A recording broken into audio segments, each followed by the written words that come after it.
Korporátní hlucheň Boltu. Když fakta naráží na fráze. Když se řidič rozhodne konfrontovat platformu Bolt s tvrdými daty o nevýhodnosti jízd mimo město, dočká se místo konstruktivní debaty jen sady vygenerovaných frází. Nedávná e-mailová komunikace s podporou Boltu odhalila hloubku propasti mezi marketingovými sliby a realitou na silnici.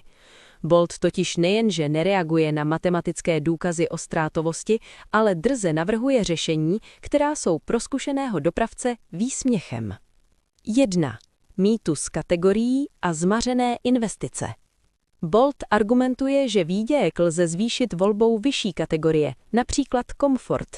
V Plzni je to však čistá teorie. Realita? Průměrně 1 jízda v kategorii komfort za den. Dopravce, který investoval do kvalitního vozu, je tak nucen jej kvůli neschopnosti Boltu zajistit zakázek používat pro jízdy kategorie standard. Tato investice je nenávratná a každý takový kilometr představuje pro dopravce čistou ztrátu.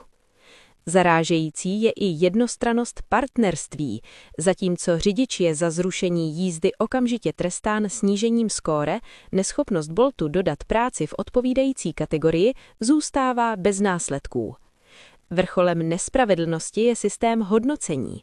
Pokud jízdu zruší cestující, často proto, že mu aplikace ukázala nesmyslný čas příjezdu, řidiči přesto klesne skóre, i když situaci nemohl nijak ovlivnit. 2.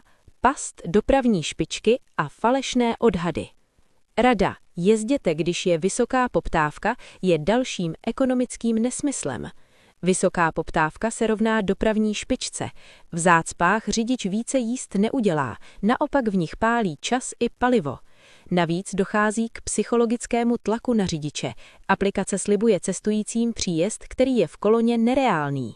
Netrpělivý klient zakázku zruší a řidič v pasti zácpy je opět odměněn poklesem skóre o 1%. Polep jako magnet na policii a agresi. Bolt nabízí slevu na provizi za polep vozu, ta je však podmíněna počtem jízd, který platforma není schopna ani ochotna zaručit. Samotná grafika je podle řidičů odpudivá, ale to je ten nejmenší problém. Vozy s logem Bolt jsou terčem agrese, tradiční taxislužby na takto označená auta útočí.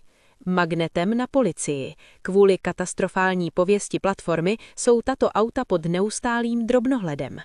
Podle informací přímo od policie jsou řidiči Boltu často spojováni s distribucí i konzumací drog. Prohlídky aut a testy na omamné látky jsou u polepených vozů běžnou rutinou. Slušní řidiči se dnes za logo Bolt na autě stydí a raději svou příslušnost k platformě tají. 4. Nemožnost legálního podnikání a nebezpečné vyčerpání. Ekonomika nastavená Boltem v podstatě nemozňuje legální zaměstnávání řidičů. Pokud by měl dopravce platit řidiči legální minimální mzdu, cestovní náhrady a diety, musel by jízdy dotovat se svého. To vede ke 2 tragickým scénářům. Sebeobětování, živnostník jezdí sám, ničí svůj majetek i zdraví a neuvědomuje si, že svým časem dotuje miliardové zisky estonské firmy. Kriminalita a šedá zóna, uchýlení se k nelegálním praktikám, daňovým únikům nebo zaměstnávání osob, které kvůli nízkým příjmům kombinují více aplikací najednou. Alibi Boltu o bezpečnostní limit 12 hodin je liché. Do limitu se počítá jen čistý čas jízdy, řidič však může být online v neplacené pohodoví i 2 dny kose. Výsledkem je extrémní únava, stres a časté dopravní nehody, o kterých se regulérně referuje i v celostátních médiích. Závěr.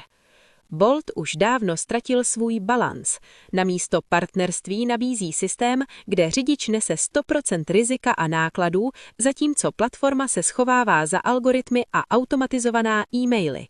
Dokud bude jediným řešením ze strany Boltu doporučení jezdit víc a s hnusným polepem, zůstane tato platforma symbolem digitálního vykořisťování, kde zisky končí v Estonsku a zasty, únava a policejní kontroly zůstávají českým řidičům.